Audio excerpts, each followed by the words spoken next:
ఇదేమిటండి, శంకర్ రాలేదా? బండి లేటా? ఢిల్లీ బండి కరెక్ట్ టైంకే వచ్చింది. బండి అంతా వెతుకు చూశాను, కానీ శంకర్ కనపడలేదు. ఆ తర్వాత కనుక్కుంటే తెలిసింది అది ఇవాళ రావాల్సిన బండి కాదట, నిన్న రావాల్సిన బండట. తమిళనాడు ఎక్స్ప్రెస్ చూడపోయారా? అది కరెక్ట్ టైంకి వస్తుందే. నువ్వు ఒకటివి.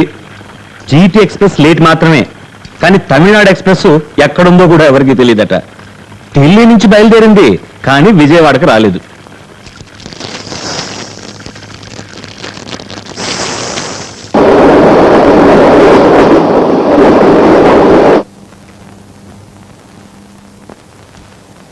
ఏంటమ్మా, నాకు కుదరట్లేదు.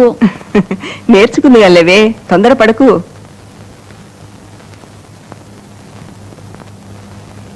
ఏమిటండి, ఇంకా బండి రాలేదా?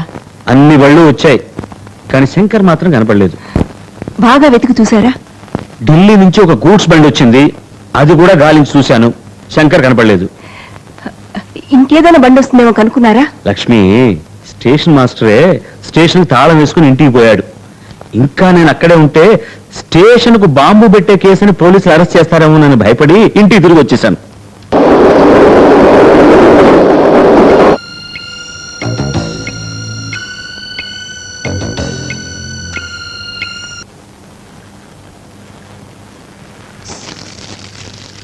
అమ్మా, ఫోన్ చేసావా? శంకర్ ఇప్పుడు వాళ్ళ మామగారి ఇంట్లోనే ఉన్నాడు. పొద్దునే వచ్చేసాట. నేను ఇది నాన్నగారికి చెప్పలేదు.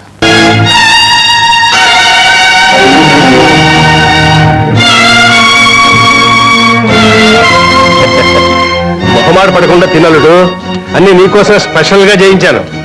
ఎలా ఉన్నాయో చెప్పు. అన్ని కూరలు చాలా బాగున్నాయి మామగారు. అసలు నా జీవితంలో ఇంత మంచి భోజనం నేను అన్నడూ చేయలేదు. రండి. ఏరా, నువ్వు తింటున్న భోజనం నే పెట్టే భోజనం కంటే బాగుండి ఉండొచ్చు, కానీ నువ్వు తాగిన తల్లిపాలు కంటే కూడా బాగుందా శంకర్?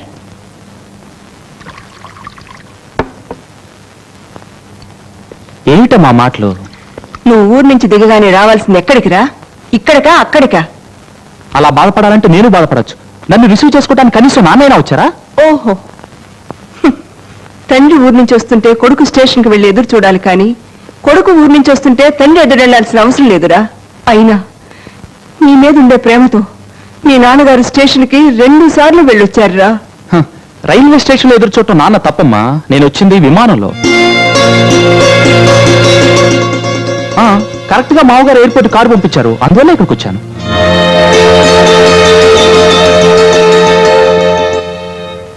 అల్లుడు, కొడుకు చేతి నిండా సంపాదించడం ఆరంభించగానే తమ చెయ్యి దాటిపోతున్నాడనే భయం ప్రతి తల్లిదండ్రులకి ఉంటుంది. అది మీ అమ్మగారు తప్పు కాదు, ఆ పాశం అలాంటిది. కానీ నువ్వు ఇక్కడికి వచ్చిన దగ్గర నుంచి ఈ నిమిషం వరకు మీ అమ్మ నాన్న గురించే మాట్లాడుతున్నావని పాపం ఆవిడికి ఏం తెలుసు? మీ నాన్నగారు ఇల్లు కట్టుకోవడానికి 10,000 ఇమ్మనమని నన్ను ఒత్తిడి చేస్తున్నావని పాపం ఆవిడికి ఏం తెలుసు? ఆ ఏర్పాటు చేయడానికే ఇంత ఆలస్యమైందని పాపం ఆవిడికి ఏం తెలుసు? ఆ డబ్బు మీ అమ్మగారు చూపించు.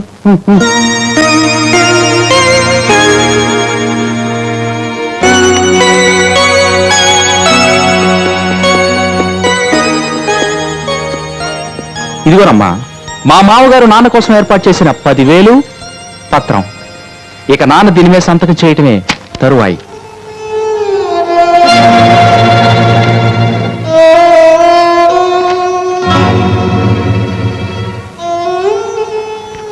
వెళ్ళొస్తా బాబు. నాకు చిన్న ఉపకారం చేసి పెట్టు. ఏమిటి? ఇక మీదట నువ్వు నా ఇంట్లో మాత్రం అడుగు పెట్టకు. అమ్మా, అవునరా, కన్న తండ్రికి డబ్బు ఇవ్వటానికి ప్రోనోటు మీద సంతకం అడిగే కొడుకు ఒరే నా కూతురా. ఏమిటమ్మా పిచ్చి మాటలు? రుణోటు మీద సంతకం పెట్టకుండా రుణం ఎవరిస్తారు? అలాగా, నిన్ను కన్న రుణానికి నువ్వు నాకే ప్రోనోటు మీద సంతకం పెట్టించావురా? ఆగమ్మా,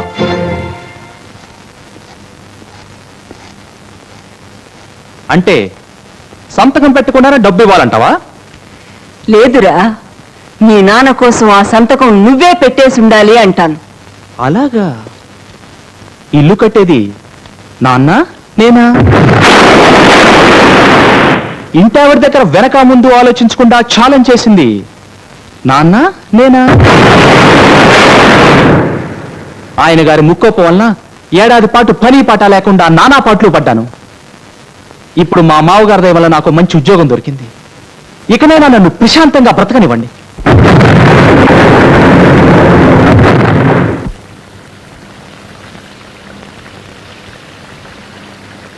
రామేశ్వరి రా, ఏమిటి సంగతులు? బయట చూసారా, తుంపర పడుతోంది. ఇప్పుడు మీ ఇల్లున్న పరిస్థితిలో పెద్ద వర్షంగానే పడిందంటే ఇక మరి అంతే సంగతిలో. ఆ తర్వాత నన్నని లాభం లేదు.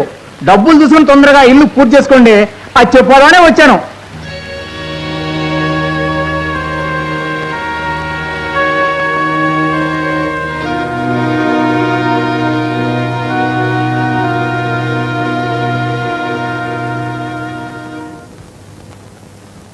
అల్లుడు, జీవితంలో అన్నం లేకుండా కూడా బతకొచ్చు, కానీ ఆత్మాభిమానం లేకుండా బతకూడదు. 91వ రోజు నేను ఇల్లు ఖాళీ చేసి తీరాలి. ఈలోగా ఇల్లు కట్టి తీరాలి. దానికి కొంచెం డబ్బు అవసరం వచ్చింది. నువ్వు సులోచన గొలుసిస్తే ఇల్లు పూర్తయిన తర్వాత వెంటనే తిరిగి ఇచ్చేస్తాను. అయ్యో నాన్న, వ్యాపారం ప్రారంభించడం కోసం ఆ గొలుసు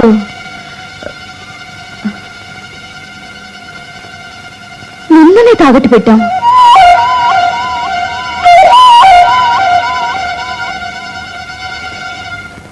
లక్ష్మి, మనకు అదృష్టం రైల్లో వస్తే దురదృష్టం విమానంలో వస్తుంది. అలా అనకండి. వాళ్ళు గొలుసు తాకట్టు పెట్టింది మంచి పనికేగా. మనకది దురదృష్టమైనా వాళ్ళకది అదృష్టం తెస్తే అదే చాలు.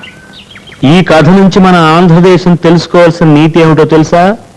ఏ తండ్రి తన కూతురికి ఉంగరం పెట్టకూడదు, గొలుసే వెయ్యాలి. అప్పుడే మొగుడు సులువుగా తీసుకోవచ్చు. అయ్యో, ఏమిటి ఉంగరం ఊడిపడిందా? అది కాదండి, సంచి లోపల పెట్టేసి వచ్చేశారు. తీసురా. మీ నాన్నగారికి ఎందుకు అంత అబద్ధం చెప్పావు సులు? తలంటుకునే ముందు బీరువాలో దాచిన గొలుసుని మార్వాడి కొట్లో తాకట్టు పెట్టావని నాలుగు నడలేనట్టు అలా చెప్పచ్చా? నాలుగుకి నరం లేకుండా నా భర్తకి ధర్మపిండం వేస్తానని ఈసడించిన ఆయన గారికి అలాగే చెప్పాలి. పెద్దవాళ్ళు అన్న మాటలకి పదార్థాలు తీయకూడదు. వాళ్ళ మాటలు సూర్యుని కూర్చున్నట్టున్నా ఆ మాటల వెనుక మనం బాగుపడాలనే భావన మాత్రమే ఉంటుంది. అత్తయ్య,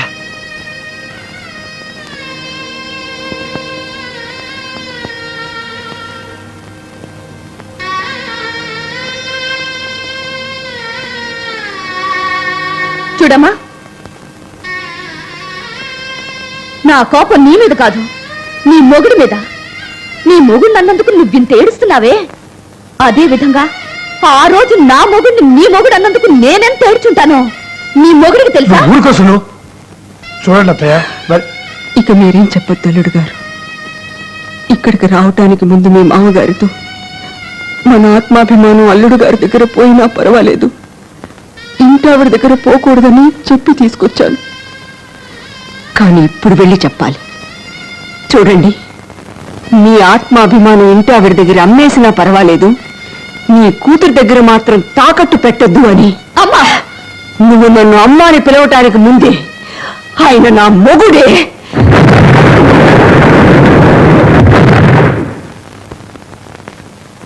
లక్ష్మి, మనలాంటి నిత్య దరిద్రులు సొంతిల్లు కట్టలేరు లక్ష్మి. అవమానాల పాలవుతూ అద్దె కొంపల్లో బతకాల్సిందే. నేను వెళ్ళి జగదామని క్షమాపణ అడిగానా? వీల్లేదు. మీరు చేసిన శబదం నుంచి మిమ్మల్ని వెనకడుగు వేయనివ్వను, నే చేసుకున్న శబదం నుంచి నేను వెనకడుగు వేయను. నువ్వు శపథం చేసుకున్నావా? ఏమిటది? అల్లుడికి ఉద్యోగం పోయిందనే బాధలో అతనికి ధర్మపిండం వేస్తానన్నందుకు మీరెన్ని రాత్రులు కుమిలిపోయారో నాకు తెలుసు. మాట పడ్డ అల్లుడు కూడా అది మర్చిపోయాడు.